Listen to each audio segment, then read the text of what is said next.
আসসালামু আলাইকুম। বিজনেস কিন্তু বিজনেস খাবারের মধ্যে নাই, বিজনেস চলে গিয়েছে অন্য লেভেলে। যেমন ম্যাকডোনাল্ডসের যে খাবারটা, বার্গারটা আপনি যদি ভালো করে খুলে দেখেন দেখেন অতটা সুন্দর না। এরপরে আমাদের বাঙালি ভাইয়েরা অনেক ভালো বার্গার বানায় আর কি, কিন্তু এরপর আপনি ম্যাকডোনাল্ডসের ইনকাম দেখবেন হিউজ, আর আপনার আমাদের ছোটখাটো বিজনেসে অনেক কম। ঘটনা কি? ঘটনা চলে গেছে টোটালি অ্যাডভার্টাইজিং সেক্টরে। তো অনেক সুন্দরভাবে খাবার বানালেই যে অনেক বেশি হবে এরকম না।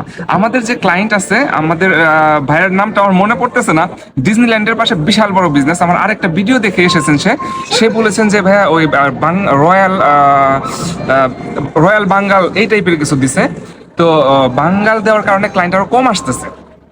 তাকে বলছিলাম যে আপনি নামটা চেঞ্জ করেন ভাইজান, আপনার জন্য স্পেশালি এই ভিডিওটা, তো নামটা চেঞ্জ করেন বলছিলাম। তো খুশি হয়েছে, খুশি হওয়ার পরে সে আর কি চেঞ্জ করতে বলছে। তো তাকে আমি আরেকটা জিনিস দেখাবো, এর জন্য আরেকটা ভিডিও বানাচ্ছি যে বিজনেস আসলে কিভাবে অ্যাডভার্টাইজিং এর কাছে চলে গিয়েছে।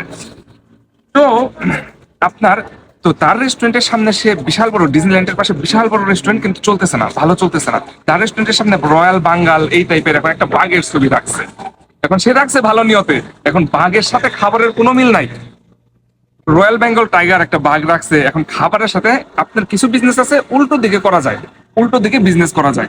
যেমন ধরুন যে আপনার রেস্টুরেন্ট দিয়ে আপনি হেঁটে যাচ্ছেন, আপনার বার্গারের একটা বিশাল বড় বার্গারের ছবি ঝুলিয়ে রাখছেন, আপনার যাতায়াত করতে কষ্ট হচ্ছে, কিন্তু আপনি দেখবেন যে ক্লায়েন্ট আস্তে আস্তে বাড়তেছে, অরিজিনাল একটা বড় বার্গার আপনি ঝুলিয়ে রাখছেন। তো ওই ভাইয়াটার জন্য স্পেশালি ভিডিও।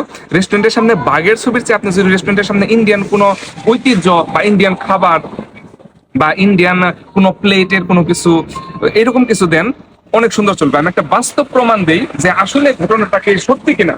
তো আমরা একটা আসছি, এটা গার্দুল স্টের পাশে, আমরা একটা নুডলস এর শপ। আপনি যদি দেখতে পারেন যে আপনার এখানে এটা কিন্তু ফেক নুডলস আর কি। তো এটা জাস্ট শো করে ক্লায়েন্টকে আকৃষ্ট করা হচ্ছে, ক্লায়েন্টকে ওয়েলকাম করা হচ্ছে, কিন্তু টোটালি এটার সাথে ভিতরের খাবারের কোনো মিল নাই।